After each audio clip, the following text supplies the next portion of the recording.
Once upon a time, in a dense and mysterious forest, there lived a clever spider named Arachne. Arachne was no ordinary spider. She was known for weaving the most intricate and beautiful webs in the entire forest. Her webs were so strong and sticky that no insect could escape once caught. But Arachne had a dark secret.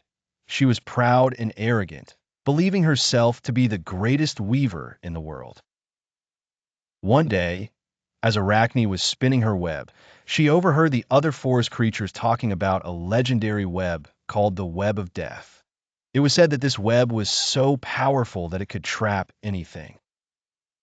Intrigued and eager to prove her superiority, Arachne decided to seek out this mysterious web. She traveled deep into the forest, asking every creature she met about the Web of Death. Finally, she came across an old, wise owl who told her, "The Web of Death is not something you can find, Arachne. It is something you create. But beware, for it comes with a great price." Ignoring the owl's warning, Arachne became obsessed with creating the ultimate web. She spun day and night, using all her skills and knowledge. Her web grew larger and more intricate, with patterns so complex that they seemed to shimmer in the moonlight. She used the strongest silk she had ever produced, and the web became almost invisible.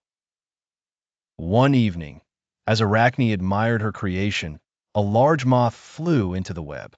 The moth struggled, but the web held firm. Arachne felt a surge of pride. This is it, she thought, the Web of Death.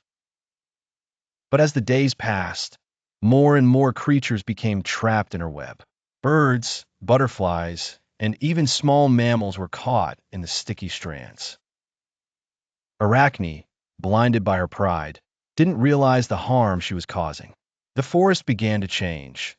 The once lively and vibrant ecosystem started to wither. The other creatures grew fearful and avoided the area where Arachne's web was. One night, as Arachne rested near her web, she had a dream. In her dream, she saw the forest as it used to be, full of life and color. But then she saw her web growing larger and larger until it covered the entire forest. The trees turned gray, the flowers wilted, and the animals disappeared. Arachne woke up in a panic, realizing the destruction she had caused. Filled with guilt, Arachne knew she had to make things right. She began to dismantle her web, strand by strand, freeing the trapped creatures. It was a long and difficult process, but she was determined. As she worked, she apologized to each animal she freed, promising to never let her pride harm the forest again. When the web was finally gone, Arachne felt a sense of relief. The forest slowly began to recover, and the creatures returned. Arachne learned a valuable lesson about humility and the consequences of her actions.